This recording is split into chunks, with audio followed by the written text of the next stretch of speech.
여러분, 우리 인생에서는 누구나 소원이 있습니다. 건강이 될 수도 있고, 자녀가 형통하게 되는 것이 될 수도 있고, 안정된 삶이 될 수도 있죠. 다 귀하고 중요한 소원들입니다. 그런데 사람들은 그 자신이 무엇을 원하느냐에 따라서 그 사람의 수준이 드러나게 됩니다. 아이가 자라면서 소원을 가질 수 있죠. 하지만 아이 때의 소원과 청소년기의 소원과 성인이 되었을 때의 소원이 점점 바뀌어져 갑니다. 점점 더 소원도 성숙해져 가죠. 이와 마찬가지로 성숙한 신앙인은 더 깊고 더 높고 더 거룩한 것을 구해야 하고 그러한 소원을 두고 나아가야 합니다. 그래서 인생이 달라지려면 원하는 것의 수준이 달라져야 한다는 것이죠.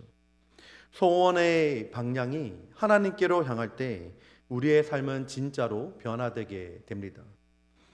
그런데 여러분, 사탄은 그 누구보다도 이 사실을 누구보다 잘 알고 있습니다.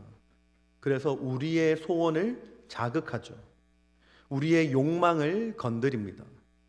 하나님께 향해야 하는 그 마음을 다시 한번 사탄은 세상으로 돌려 놓으려고 합니다.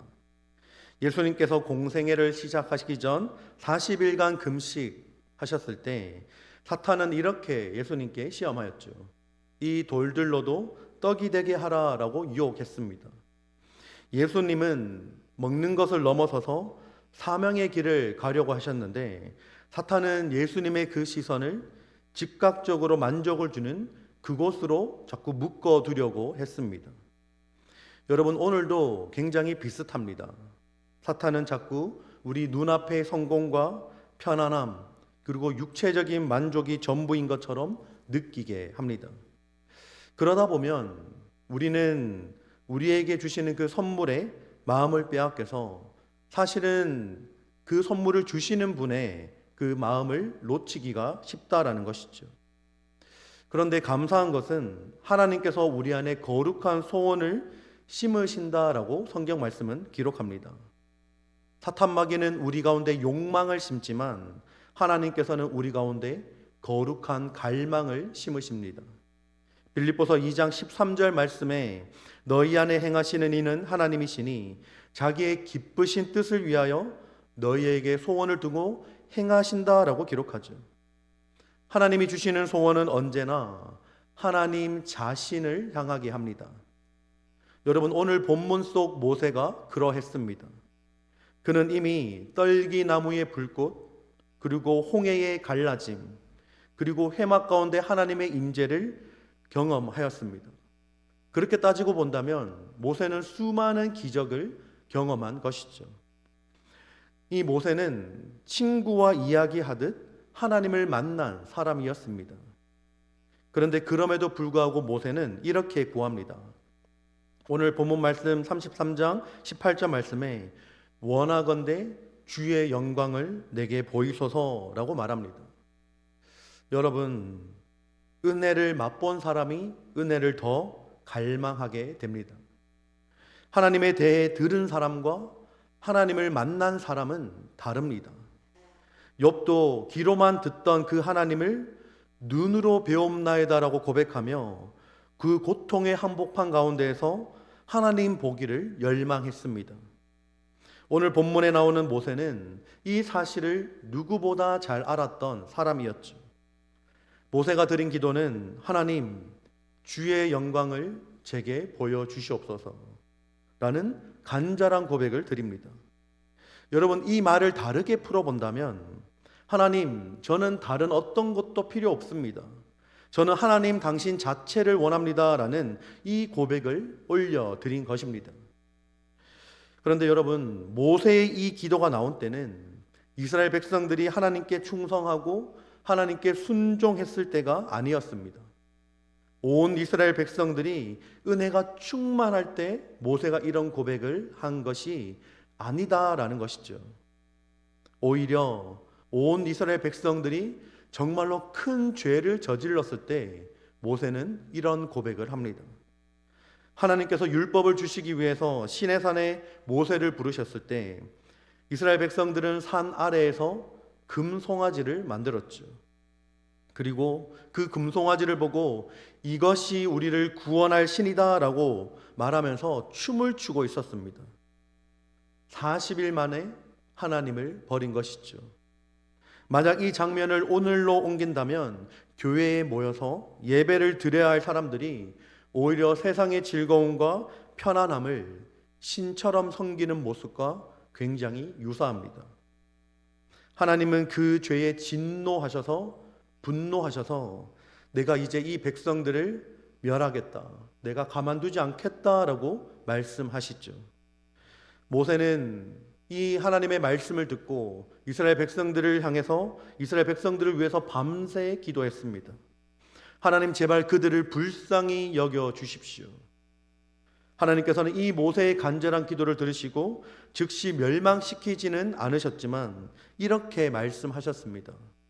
내가 약속한 대로 천사를 보내어 그들을 인도하겠다. 하지만 나는 그들과 함께 가지 않겠다라고 말씀하셨죠. 여러분, 이 말은 굉장히 슬프고도 무서운 말입니다. 너희는 복을 받되 그 대신 나 없이 살아라 라고 하는 말과 같기 때문이죠. 약속의 땅은 주시되 하나님의 임재는 거두어 가시겠다라고 하는 말씀입니다. 결국 이것은 다시 말하면 복은 남고 하나님은 빠진 상태입니다. 여러분, 이것이야말로 가장 두려운 심판이죠.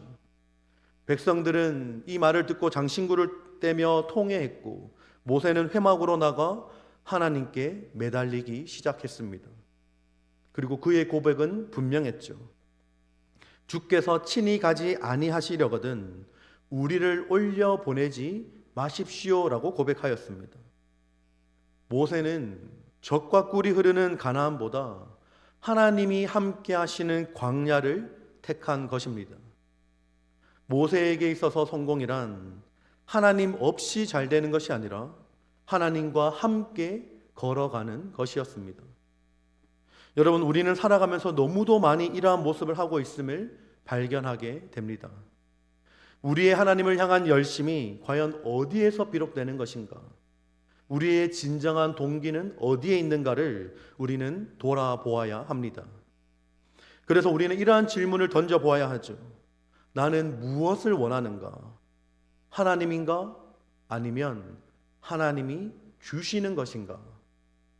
여러분, 우리에게 하나님께서 주시는 응답이 사라지면 기쁨도 함께 사라지는 신앙이라고 한다면 우리의 신앙은 하나님께서 주시는 선물에 머물러 있는 것입니다.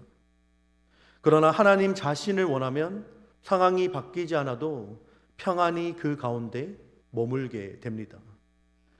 여러분, 오늘 우리가 함께 살펴볼 말씀은 하나님께서 떠나시려는 그 위기 속에서 모세가 어떻게 하나님께 매달리며 다시 한번 하나님의 임재를 구했는지를 우리 가운데 잘 보여주고 있습니다. 모세는 3가지 기도를 드렸습니다. 가장 먼저 자기 자신을 위한 기도, 두 번째로는 백성들을 위한 기도, 마지막으로는 하나님 자신을 더 알기를 원하는 기도를 올려드렸습니다. 오늘 본문에 해당하는 마지막 기도, 바로 주의 영광을 내게 보이소서라는 이 기도와 간구는 단지 하나님의 도움을 구한 것이 아니라 하나님 자신을 구하는 기도였습니다.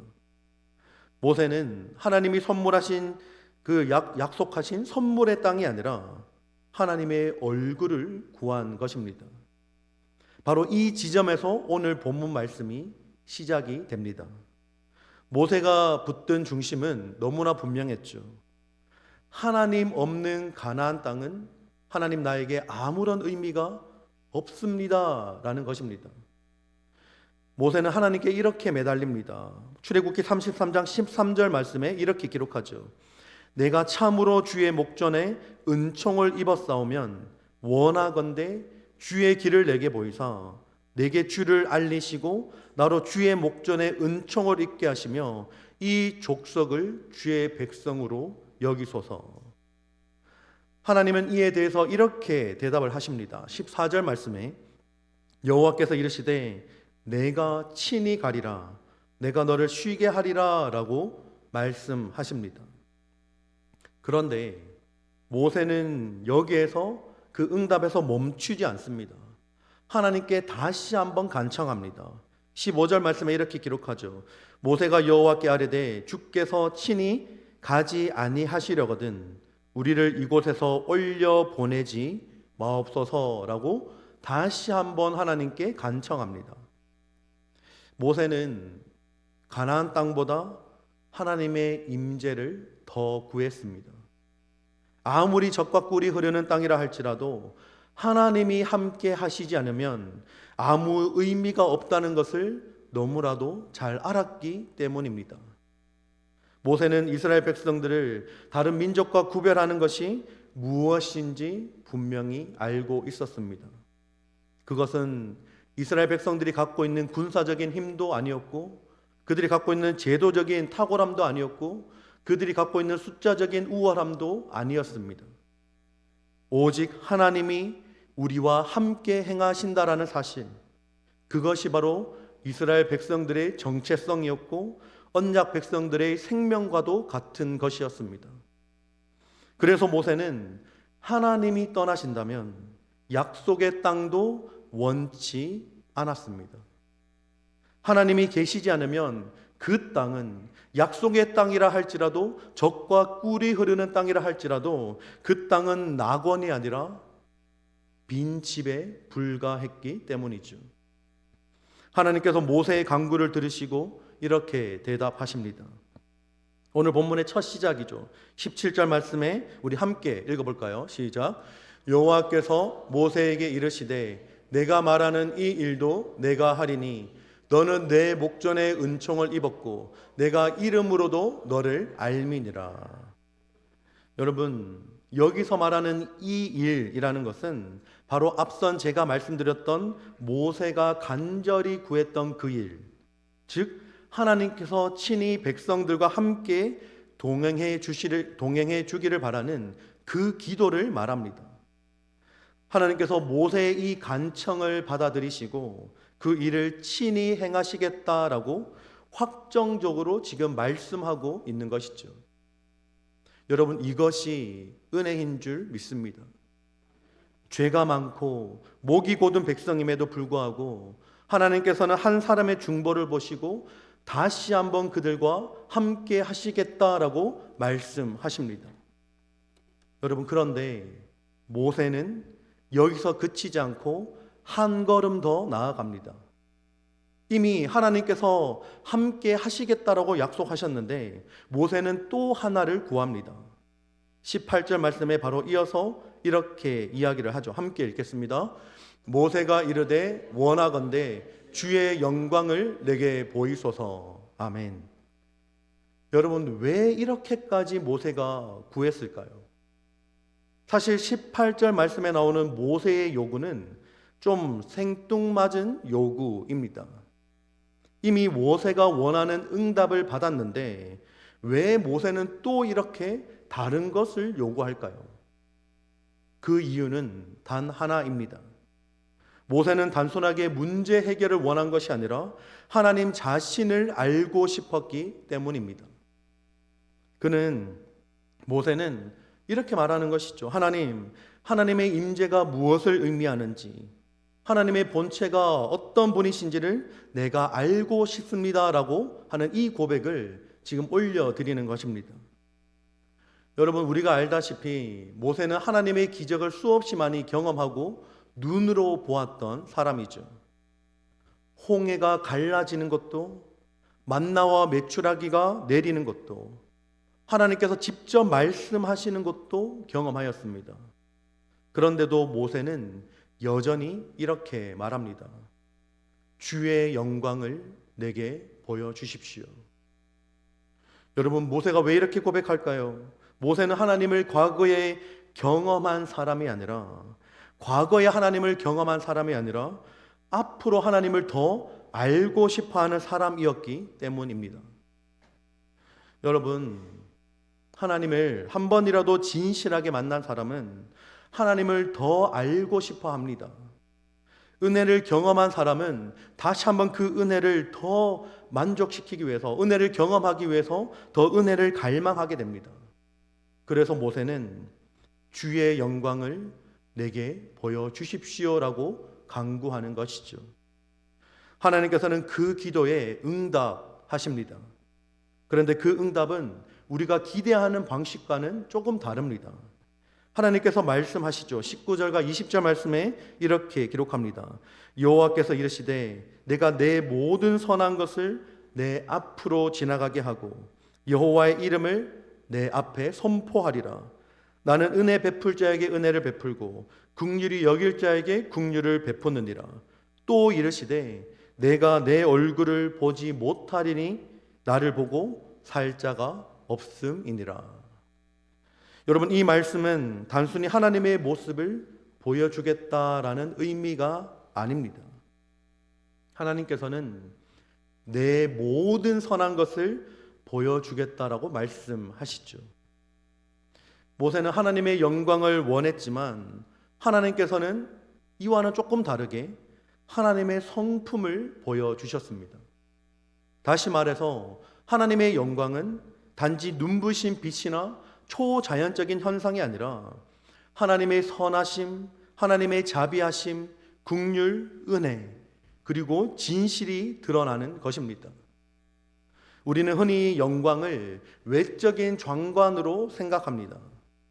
하늘에서 번쩍이며 쏟아지는 번개, 혹은 불기둥, 혹은 구름기둥처럼 압도적인 능력을 상상합니다.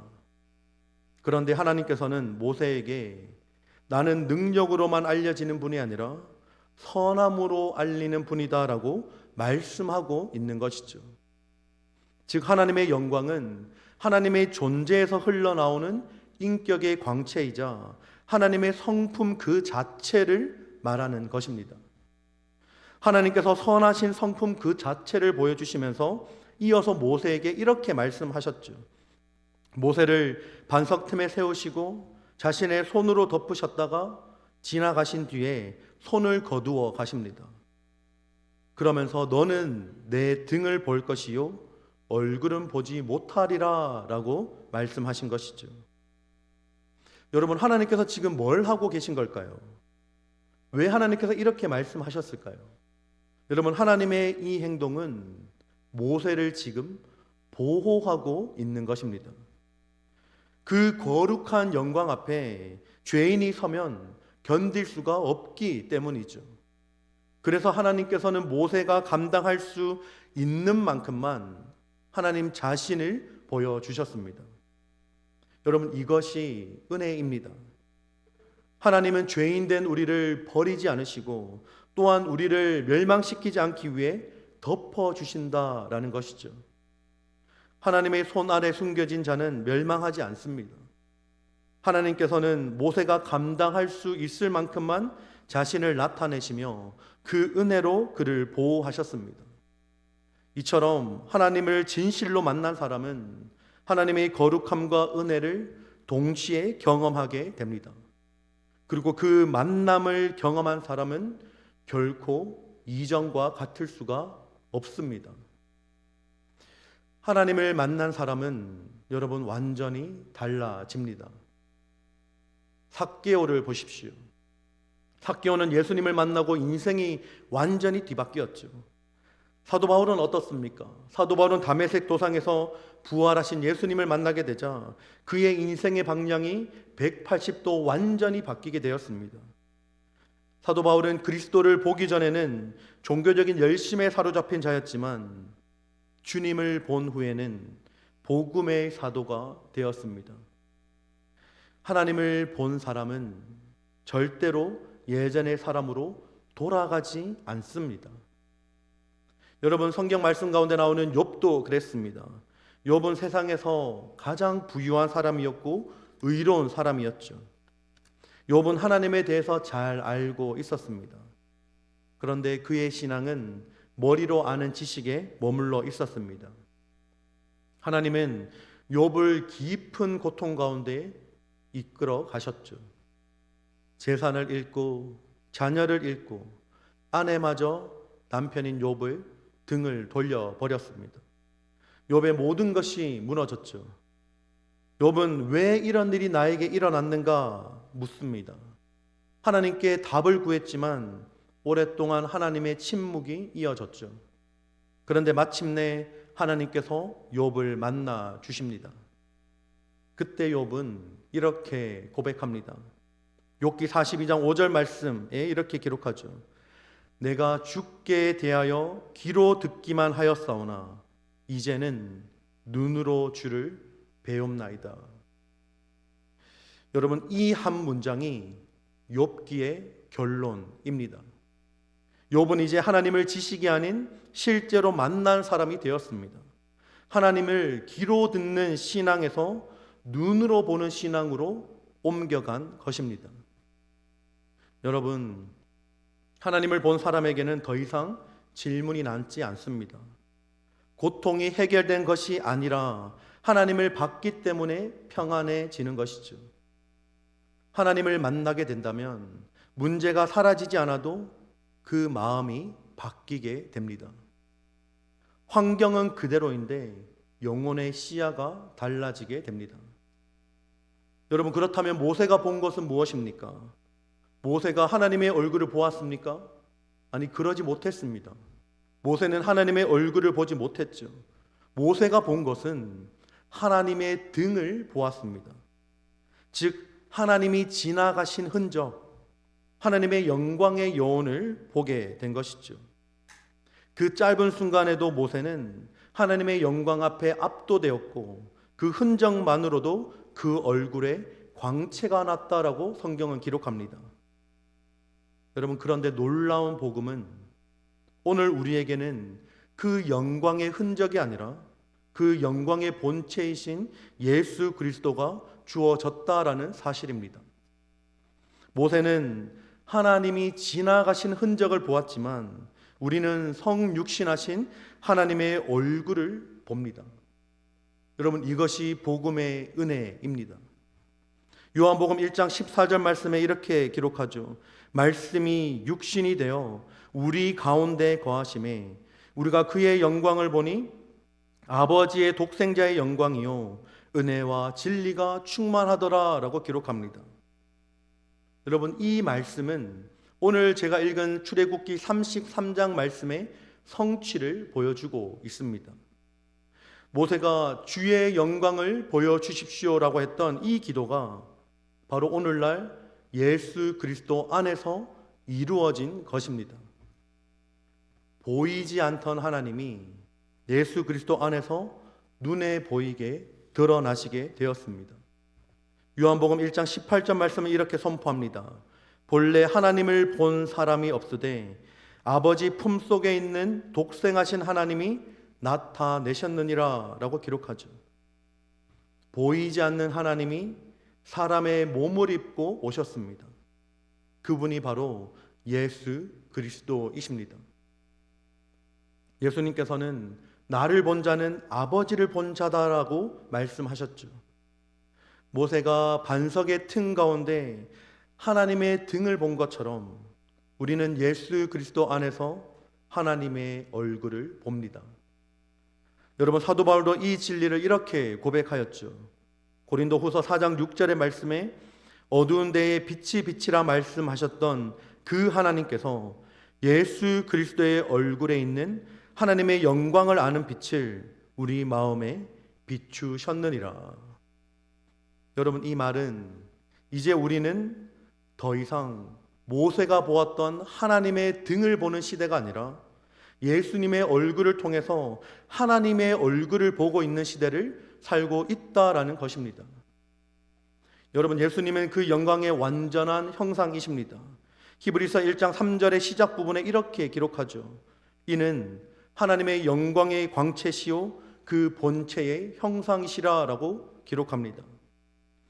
우리가 예수님을 바라볼 때 우리는 하나님의 마음을, 하나님의 뜻을, 하나님의 사랑을 보게 됩니다.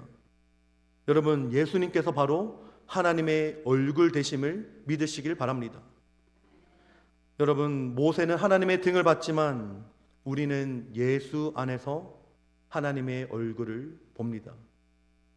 모세는 영광의 뒷모습을 보았지만 우리는 은혜와 진리로 충만한 그 얼굴을 대면합니다. 그분은 우리를 정죄하는 얼굴이 아니라 사랑으로 바라보는 얼굴입니다. 주님을 본 사람은 달라집니다. 그 얼굴을 본 사람은 절망 속에 소망을 품고 고통 속에서도 찬송할 수 있게 됩니다. 여러분, 욥이 그토록 극심한 고통 가운데 고백했던 소망이 있습니다. 그것은 바로 내 눈으로 하나님을 보리라 라는 것이었습니다. 그 갈망함이 예수 그리스도 안에서 우리에게 이루어졌습니다. 우리는 예수님을 통해 하나님의 얼굴을 보고 하나님의 영광을 보며 하나님의 사랑을 경험합니다. 여러분, 이제 우리도 그 은혜 앞에 이렇게 고백하며 나아가기를 소망합니다. 하나님, 주의 영광을 제게 보여주시옵소서. 주의 선하심과 주의 인자하심과 주의 성품을 나에게 보여주시고 내가 주님의 성품을 닮아가게 하여 주시옵소서. 여러분, 이 고백이 우리의 삶 가운데 날마다 울려 퍼지기를 소망합니다. 여러분, 이번 주 금요일이 무슨 날인 줄 아십니까? 금요일이 무슨 날이죠? 금요일이죠, 뭐.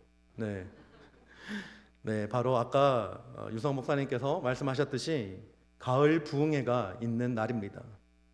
뭐 우리 교회에서는 가을 부흥회가 있는 날인데 세상에서는 뭐라고 말하는지 아십니까? 바로 불금이라고 말합니다. 뭔지 아세요? 아시면 조금 젊은 세대이십니다. 세상 말로는 불금이라고 하는데 불타는 금요일을 줄여서 불금이라고 합니다. 무슨 말이냐면 제가 설명 좀 드리겠습니다. 월요일부터 금요일까지 열심히 일한 뒤에 금요일 저녁을 이제 불태우듯이 놀아보자라고 하는 의미를 담고 있죠. 저도 한국에서 참 이 불금을 많이 보냈는데 저는 일도 하지 않았는데 불금을 많이 보냈던 것 같습니다. 그런데 여러분, 우리에게도 이번 주 금요일이 저는 불금이 되기를 소망합니다. 이번 주 금요일부터 시작되는 부흥회가 불같이 임하는 성령의 충만함을 덧입는 은혜의 불금이 되기를 소망합니다.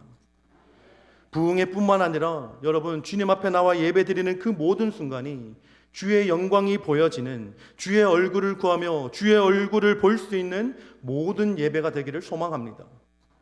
그 영광의 주님, 선하신 주님, 우리를 죽기까지 사랑하시는 독생자 아들 예수 그리스도 안에서 발견되는 그 하나님의 영광의 광채를 우리 모두가 날마다 구하며 선하신 하나님을 경험하며 살아갈 수 있기를 선하신 주님의 이름으로 축복합니다.